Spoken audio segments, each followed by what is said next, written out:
नमस्कार। दोस्तों, आचार्य चाणक्य ने एक बार कहा था कि जिस राज्य में कर्मचारी चाटुकार हो, उस राजा की सत्ता ज़्यादा दिन नहीं चलती है।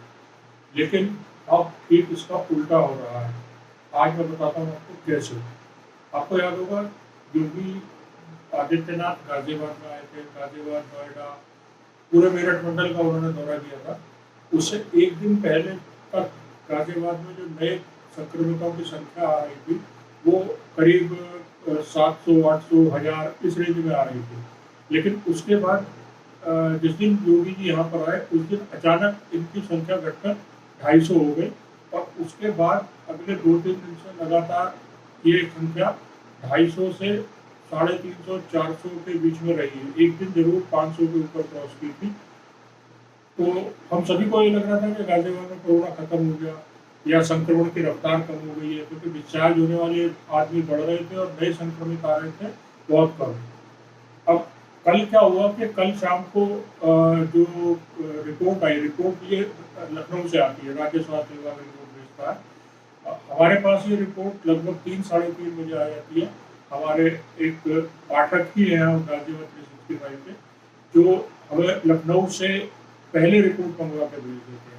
उनका नाम मैं नहीं बता सकता, क्योंकि आप जानते हैं कि सत्ता कितनी पावरफुल है, कुछ भी हो सकता है। तो हमारे पास ये रिपोर्ट कल 3:30-4 बजे के करीब आ गई थी। हमने इस रिपोर्ट को जैसे ही आई, हमने अपने पाठकों को अपडेट करके बताया। इस रिपोर्ट में बताया था कि कल गाज़ियाबाद में 1003 नए संक्रमित मिले थे और 452 को डिस्चार्ज किया गया था। इसके बाद यहाँ पर गाज़ियाबाद में 3 संक्रमितों की मौत दिखाई गई थी, केवल 3। और जो एक्टिव पेशेंट है, जिन्हें सक्रिय संक्रमित बोलते हैं हम, वो गाज़ियाबाद में 3300 सक्रिय संक्रमित थे। इससे पहले जो है 250 मरीज आ रहे थे, इससे पहले फिर 300, जैसे मैंने आपको पहले बताया। अचानक से जब 1000 आए और हमने इस रिपोर्ट को अपने न्यूज़ पोर्टल पे पब्लिश करने के बाद ट्विटर पे और सब जगह जैसे हम आमतौर पर शेयर करते हैं, हमने शेयर किया और इस रिपोर्ट को जो लखनऊ में आला अधिकारी बैठे हैं, उनके साथ भी साझा किया। इस रिपोर्ट को हम आपको बता दें कि हम मुख्यमंत्री कार्यालय में भेजते हैं। हमारी हर खबर जो सरकार के किसी विभाग से या सरकार आम जनता से जुड़ी ऐसी कोई समस्या होती है, वो हर खबर हम जो है मुख्यमंत्री कार्यालय में भेजते हैं, उनके निजी कार्यालय में भेजते हैं और उसके अलावा संबंधित जो सरकारी विभाग हैं, उन अधिकारियों तक भी भेजते हैं। तो जब ये रिपोर्ट करीब 4 बजे के करीब पहुंची, तो उसके बाद लखनऊ में 5 साढ़े 5 बजे तक एकदम से हल्ला हो गया कि गाज़ियाबाद में अचानक से कैसे 1000 मरीज आ गए और कभी इससे पहले तो 250 मरीज थे। तो अब मैं अंदर की बात नहीं बता सकता हूँ आपको क्या हुआ होगा, लेकिन सिर्फ अनुमान लगा सकता हूँ। शाम को 6 साढ़े 6 बजे तक पूरे प्रदेश में ये हो गया कि गाज़ियाबाद में सबसे ज़्यादा मरीज मिले हैं, क्योंकि इससे पहले जो है हमें ज़्यादा मरीज मिल रहे थे लखनऊ, कानपुर या फिर मेरठ में। तो इस संख्या को देख के जाहिर सी बात है वहाँ से फ़ोन आए होंगे गाज़ियाबाद जिलाधिकारी के पास और विभागों में फ़ोन आए होंगे, सीएमओ साहब के पास फ़ोन आया होगा कि क्या हुआ, अचानक से कैसे हो गए। इसके बाद रात को करीब 10:13 पर हमारे पास जिला सूचना अधिकारी का मैसेज आता है, जिसमें ये लिखा है कि गाज़ियाबाद उत्तर प्रदेश सरकार के पोर्टल पर विगत 24 घंटों में कोरोना के पॉजिटिव 1003 प्रदर्शित किए गए हैं, जबकि जनपद गाज़ियाबाद में विगत 24 घंटे में कोरोना के 233 केस पॉजिटिव हैं। लखनऊ के पोर्टल पर जो केस दिखाए गए हैं, वह विगत 15 दिन के पेंडिंग केस की सूचना संकलित करते हुए प्रदर्शित किया गया है। अतः विगत 24 घंटे में जनपद गाज़ियाबाद में कोरोना पॉजिटिव केस मात्र 233 है, जबकि ठीक होने वालों की संख्या 452 है। सूचना सेवा में प्रेषित राकेश चौहान, जिला सूचना अधिकारी गाज़ियाबाद। ये तो हुई सरकारी सूचनाओं की बात जो पर्दे के सामने थी। अब मैं आपको बताता हूँ कि क्या हुआ होगा पर्दे के पीछे। जब दोपहर में हमने अपनी रिपोर्ट पब्लिश की पोर्टल पर, उसके बाद ट्वीट वगैरह की, अधिकारियों को भेजा, उसके बाद इनके पास फोन आए अचानक कैसे बढ़ गई संख्या। तो डीएम साहब ने ये मैसेज अपने सूचना अधिकारी से भिजवाया कि कल 233 है।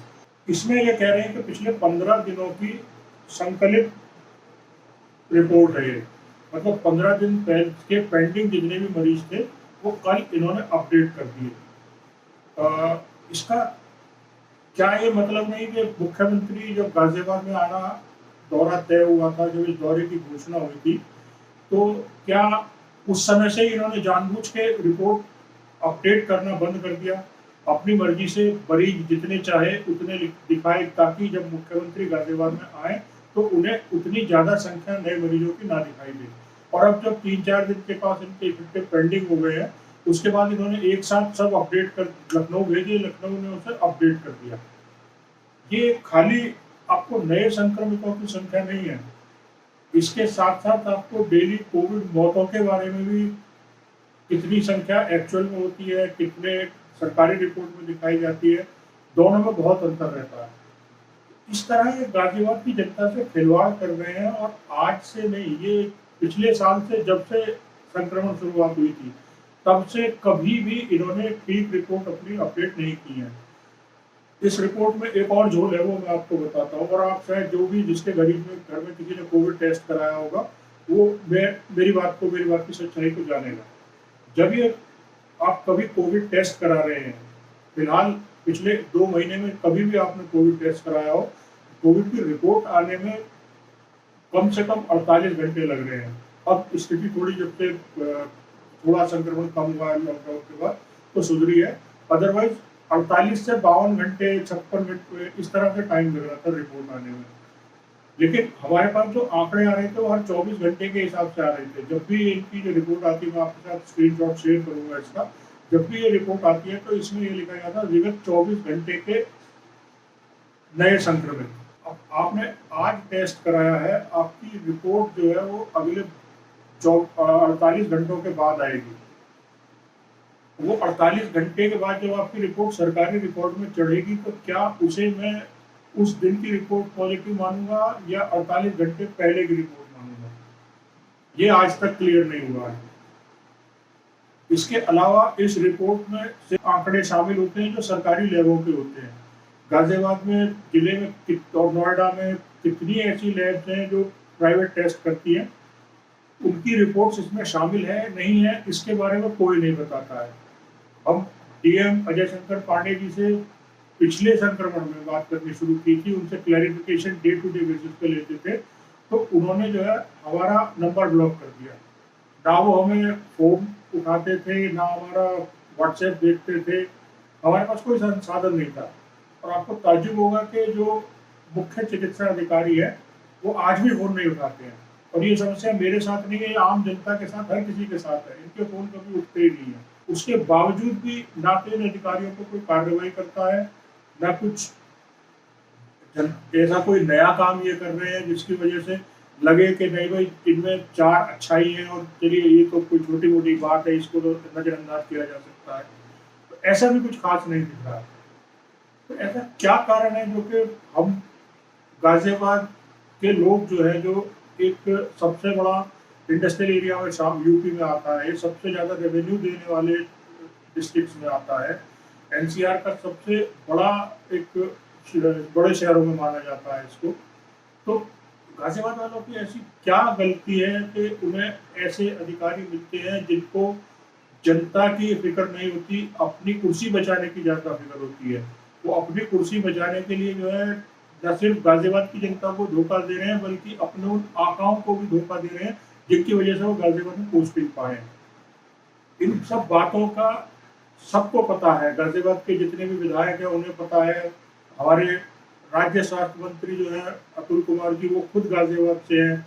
हमारे विश्वविख्यात सांसद जो है केंद्रीय मंत्री पीके सिंह जी, वो गाजियाबाद से हैं।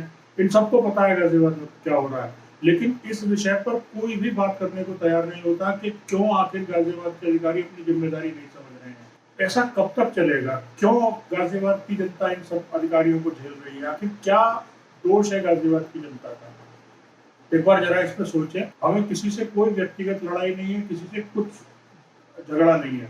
हम सिर्फ ये चाहते हैं कि जितने दिन आप गाजियाबाद में रहें, हमारे गाजियाबाद के बारे में सोचें, गाजियाबाद की जनता के बारे में सोचें। आज के लिए इतना ही। मैं आपको कोशिश करूंगा कि रोज आपको जनता से जुड़े कोई ना कोई एक किसी मुद्दे से लेकर उस पर अधिकारियों का रुख और क्या संभावना है उस पर एक वीडियो रोज जारी करूँ। धन्यवाद। आपसे एक अनुरोध है कि हमारी ताकत हमारे पाठक, हमारे दर्शक हैं। आप हमारे वीडियोस लाइक कीजिए, हमारे फेसबुक पेज को फॉलो कीजिए, हमारी पोस्ट शेयर कीजिए। जितनी ज़्यादा लोगों में ये वीडियो जाएगा उतनी ही आपकी अपनी ताकत बढ़ेगी। धन्यवाद।